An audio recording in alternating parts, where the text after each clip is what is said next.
exceptionnellement aujourd'hui en compagnie de François Garceau qui vient nous parler. Je n'ai pas trop saisi là, parce que je pense qu'il va falloir vraiment que tu m'informes sur le sujet. Rafraîchissement, mais oui, c'est pas du rafraîchissement. Taux de rafraîchissement de l'image. Ben, c'est pas des rafraîchissements comme on aime les fins de semaine avec le soleil. Là. Non, non, malheureusement, ça ne vient pas avec un petit drink.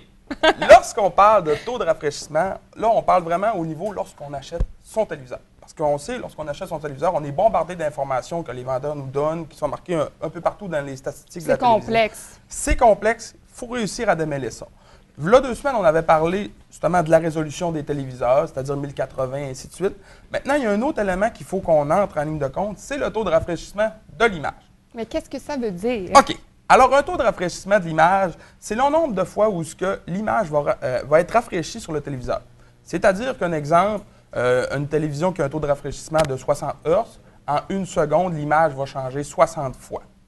OK. Ça a un impact, ça. Mais quand on dit changer, est-ce que c'est améliorer? C'est quoi qui se passe? OK. Ce n'est pas une image différente. Parce que nous, on s'en aperçoit pas. Non, là. nous, on peut s'en apercevoir. C'est-à-dire que nous, premièrement, les vidéos sont filmées en 30 images secondes. Notre œil perçoit 30 images secondes. Par contre, l'œil peut se faire tricher. C'est-à-dire qu'on va donner un exemple bien simple. Vous êtes au bord d'un feu, vous prenez un bout de bois avec un bout de tison au bout et on commence à écrire dans le ciel. On dirait que l'écriture reste comme marquée dans le ciel. La flamme reste... Alors, l'œil se fait piéger par ça. C'est la même chose qui arrive avec les téléviseurs. Donc, quand on a un téléviseur qui n'a pas un très haut taux de rafraîchissement de l'image, quelquefois, quand on a des mouvements rapides, un exemple, on regarde le hockey, le joueur fait une passe à l'autre joueur, on peut voir un mouvement saccadé. On peut voir comme un fantôme qui va suivre l'autre joueur. Comme si l'œil percevrait l'image de là, à peu près 1 seconde encore, et ainsi de suite. Okay. Donc, on se retrouve avec un flou.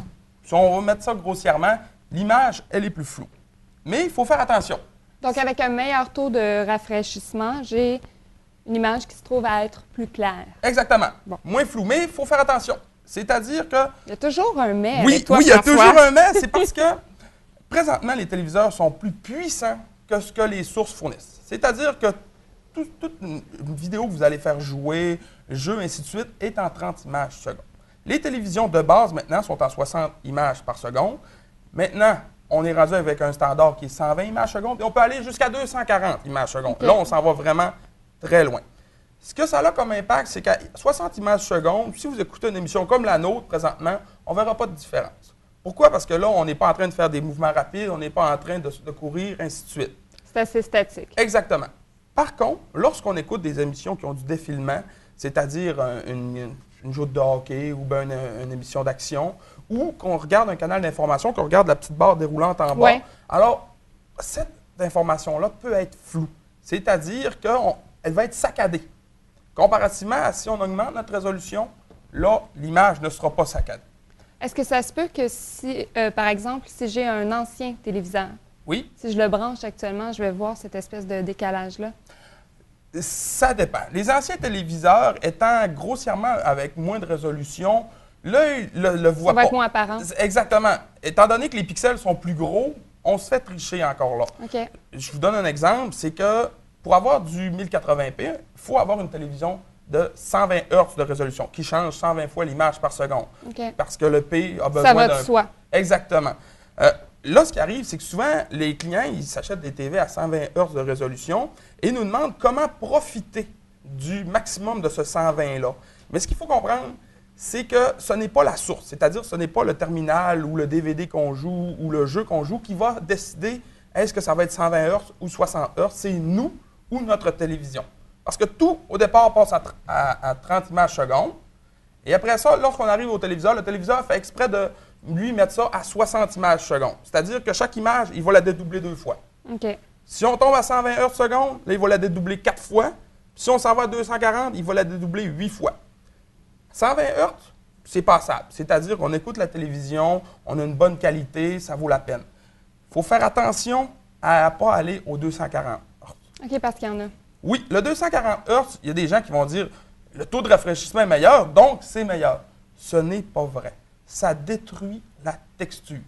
C'est-à-dire que quand on va mettre une image à 240 Hz par seconde, 240 Hz de fréquence, on se rend compte que la texture devient un peu cartonnée. C'est comme presque illusoire. On perd la réalité. on écoute notre émission, puis on se rend compte que plutôt qu'être du bois, ce n'est plus du bois, c'est une autre texture qu'on voit parce que... C'est difficile peut-être à s'imaginer. C'est difficile. Mais l'effet de carton ou de pastel, c'est la meilleure manière qu'on peut le représenter. C'est qu'on regarde l'image et ce n'est plus la même texture, ce n'est plus la peau. On dirait que la peau, il y a comme une petite feuille par-dessus, comme un peu carton, qui vient se rajouter, on perd de la qualité.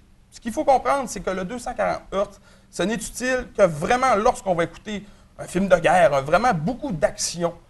Oui, mais là, comme tu l'as mentionné, excuse-moi de t'interrompre, est-ce que si la source reste à 30 secondes, comme tu disais, ça n'a pas d'impact dans le fond? Ça n'a pas d'impact, c'est parce que les téléviseurs, eux, il y en a qui se règlent automatiques, puis il y en a qu'il faut qu'on le dise.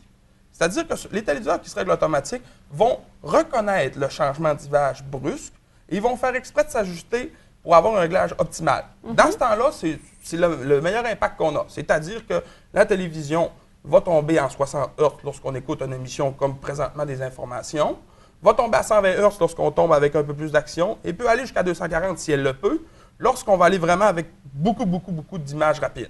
Okay. Par contre... Dans le fond, elle s'ajuste.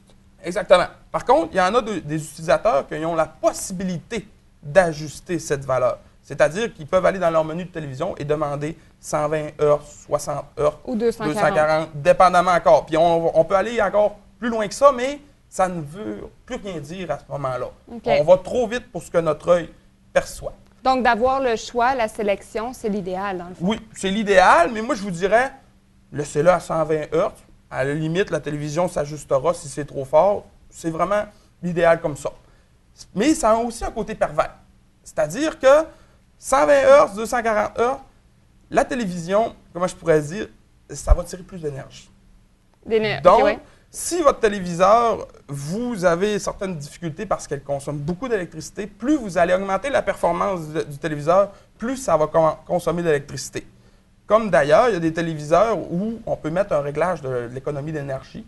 Plus on va mettre le réglage d'économie d'énergie... Je ne savais pas ça. Oui, les téléviseurs sont Energy Star, alors on peut décider que... Même chose que notre lave-vaisselle, poêle, tout ça. Par contre, le lave-vaisselle, on se le met en mode économie d'énergie, il va envoyer moins d'eau chaude. Ouais. Il va tourner un peu moins léger, ainsi de suite. C'est la même chose au niveau du téléviseur. C'est-à-dire que le téléviseur, lui, vu qu'on lui met un mode d'économie d'énergie, il n'affichera pas le 120 Hz. Il va faire exprès d'aller au minimum du minimum.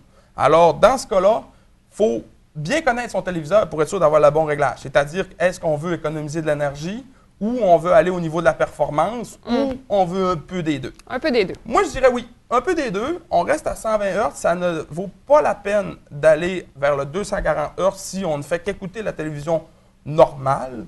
Par contre, lorsqu'on est vraiment un maniaque, là, on peut y aller, mais tout bon maniaque doit connaître son sujet. C'est-à-dire que si vous voulez avoir de la performance, instruisez-vous sur le sujet.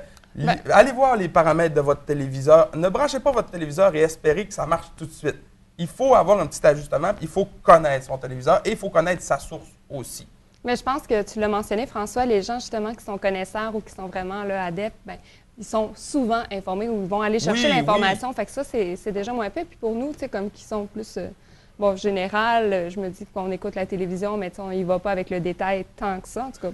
C'est exactement, mais par contre, il faut faire attention à ne pas se faire tromper. Tu veux dire par les vendeurs? Par les vendeurs, ou parce que moi, j'aime appeler ça le syndrome du beau-frère. C'est-à-dire que... C'est-à-dire que... Ma télé est meilleure que la tienne? Ou ma TV est meilleure chez moi que chez vous. Ah ouais. C'est du cas par cas. Ça dépend de ce que vous voulez voir comme impact, puis ça dépend justement vers où vous voulez aller. Ne vous laissez pas influencer, parce que si vous vous laissez influencer, ça va vous coûter cher, puis vous n'aurez pas le résultat obtenu, puis vous allez vivre des frustrations. C'est mieux d'aller vers ce qu'on veut directement. Si on veut juste écouter la télévision, on va s'acheter une télévision pas trop forte, une 720p, 60 Hz. On va être très heureux. Très satisfait. Oui, exactement. On ne se causera pas de besoin. Tandis que là, si on commence à écouter tout le monde. Oui, faut vraiment se faire son idée à soi. Vraiment, le besoin qu'on a, est-ce qu'on va aller dans la performance, est-ce qu'on va aller dans le jeu ou est-ce qu'on va aller simplement pour un outil de divertissement pour écouter la télé?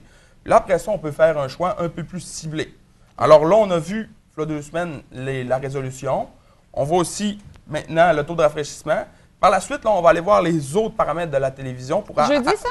Non, jeudi, on va retourner à notre sujet de l'enregistrement. On va sauter une semaine sur 2. C'est-à-dire qu'on va parler de l'enregistrement jeudi. L'autre semaine après, on va aller sur un autre paramètre de la télévision pour à la fin faire un gros mea culpa de voir qu'est-ce qu'il faut regarder dans tous les domaines pour s'acheter une télévision. Excellent. Merci François. De rien. Merci d'être avec nous aujourd'hui. Et plaisir. tu nous reviens jeudi, bien sûr, avec le deuxième le volet des deuxième enregistrements partie. de série, là, cette fois-ci.